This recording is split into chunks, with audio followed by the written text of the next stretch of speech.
Hi, welcome to Tangelus Oracle. So today we're going to be doing a requested video on Egyptian symbolism.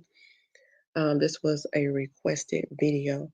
And then I'm also later on going to do some other videos on tarot. But today, this is going to be the Egyptian symbolism. I'm going to make it simple, straight to the point. Um, so let me do my little teaching, go in my little teaching mode. So anyway, ancient Egypt had a language of symbols, and it was for energy, for protection, and for connection to the unseen. And so I'm going to connect this to tarot as well.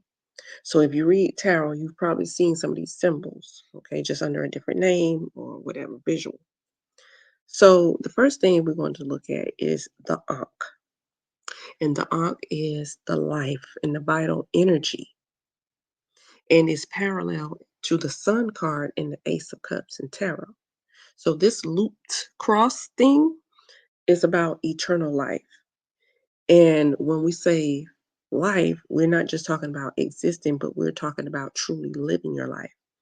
And it is divine breath, the joy of being alive. Okay, so it means that you're actually living. So when the gods hold it, they're passing on life force. And so when we look at the Sun card talks about illumination, joy, and sacred vitality. And then when we look at the Ace of Cups, it represents the emotional overflow or spirit filling your cup.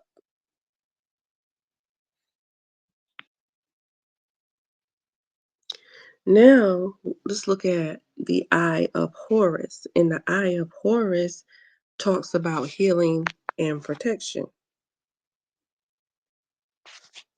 and is similar to the star in the Justice card in tarot. So, the Eye of Horus is about protection, restoration, and seeing through illusions. And it came from a wound and then became a symbol of balance. And so, what the wound is about is he was into this fight and he lost his eye and then it was restored. So, that's what that story is. So, here with the Eye of Horus is similar to the Star card in tarot, where it's talking about healing and divine guidance. And then the Justice card, as it relates to this, is talking about truth and clarity restoring order. Okay.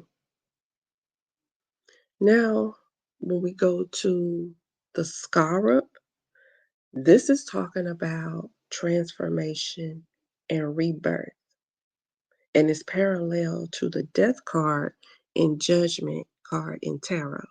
And the scarab rolls the sun each day, so it means that it's making the um it turns it, okay? So it's symbolizing death, rebirth, and becoming something new. So when you think of the death card doesn't mean death ending, but it's a clearing. Because a lot of times you say something has to end so something new can begin. And so in like judgment card, it is the call to rise up and be transformed. Okay. Now, I might say this wrong, but the head pillar. Okay. And so this represents stability and spiritual backbone. And it's parallel to the emperor and the hierophant in tarot. And so the pillar is strength, like the root of your strength. Okay. It's a spiritual structure, it's tradition, and it's like you on unshakable ground. So like the emperor card in tarot, it represents order and foundation. And then the Hierophant also is connected to this because it's sacred wisdom passed down through time. All right. So now we have the Wasp Scepter, and this represents divine authority and control over chaos, and it is connected to or similar to the magician card and the strength card in tarot. So the wasp is a symbol of spiritual command. Um, it just holds power. It's not like fighting for the power or being loud for the power.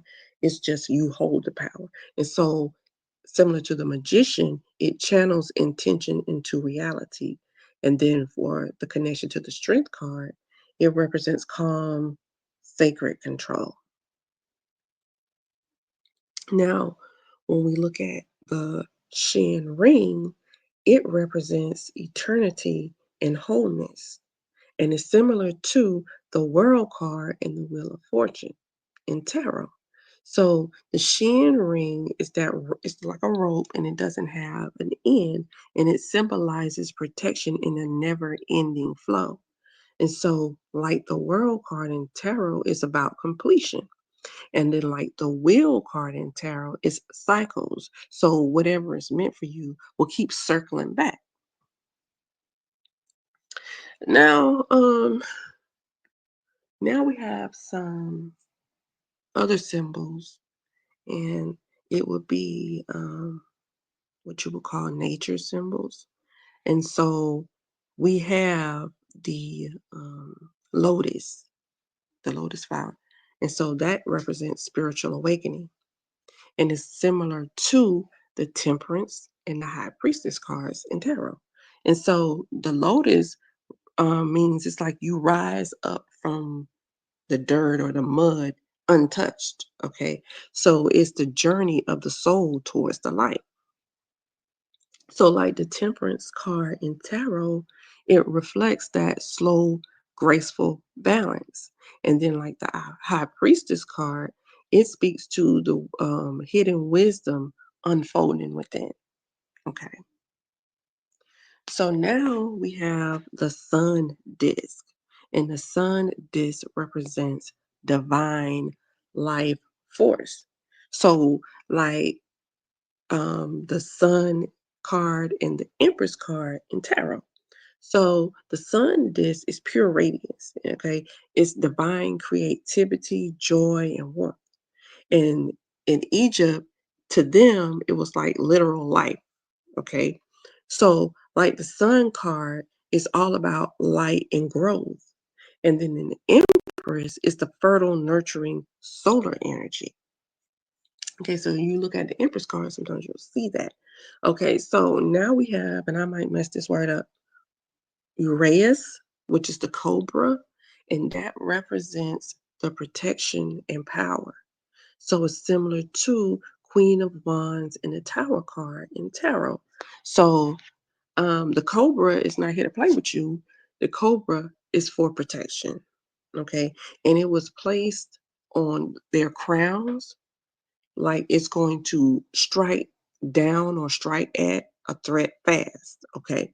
So the Queen of Wands holds that same fire, is confident and fierce. And with the tower, that's the energy of necessary destruction to protect your path. Okay, so now let's look at the obelisk. And the obelisk is the connection to the divine, and is similar to the Ace of Wands and Judgment cards in tarot. So the obelisk reaches from the earth to the sky, bridging the gap between human and being divine or the divine. And so the Ace of Wands in tarot is the spiritual spark. And then the judgment is speaking about soul called to ascend. So are you being called to ascend, to rise, and to align? Okay. And now let's look into some animals that they have as symbols. So the first one is the falcon. And then the falcon represents vision and spiritual authority. And they're parallel to the King of Swords and the Chariot in tarot. So the falcon represents sharp vision and high flight. And so it's saying that the falcon can see what's ahead and owns the sky. Okay.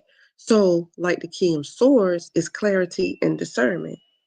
And then the Chariot represents bold forward motion and mastery of direction. So now let's look at the Ibis. And the Ibis represents wisdom and sacred right. And so just like the Hermit and the Hierophant in Tarot, we want to connect that. So the Ibis is the messenger of divine knowledge. And the Ibis is linked to thought. But the Ibis is about sacred words, thoughts, and learning. And so when we connect it to tarot with the hermit, it speaks about solitude and study. Because a lot of times when we talk about the hermit card, that means that you need to go within and it's pretty much like you going in to do some self introspection, okay, about the things that you need or whatever the situation is, okay. And the Hierophant speaks about the structure of spiritual teaching. Okay, so now we have the cats, okay? And the cat speaks of mystery and spiritual boundaries. And it's similar to the Queen of Cups and the High Priestess in Tarot. So the cat represents independence and intuition, or you being intuitive, because cats know things, okay? They walk between worlds. Um, but the cat gives you what you're ready for. Okay. Um, so when we connect it to tarot with the high priestess holds sacred mystery, or wisdom. And then the Queen of Cup channels emotional intuition with calm and grace, with calmness and grace. Okay.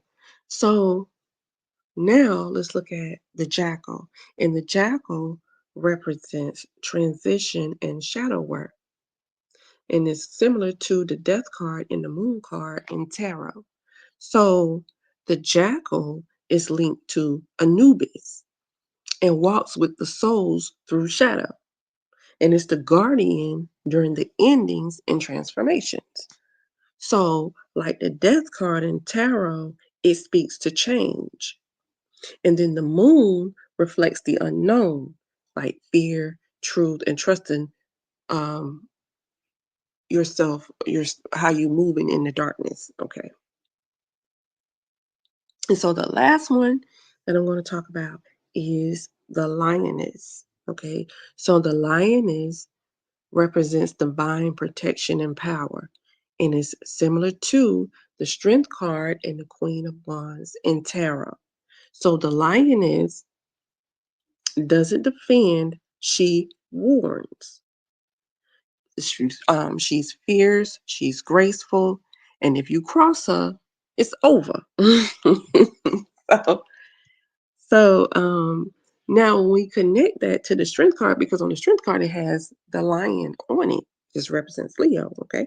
So the strength card reflects her inner calm and control. And then the Queen of Wands brings the fire and confidence to take up space unapologetically.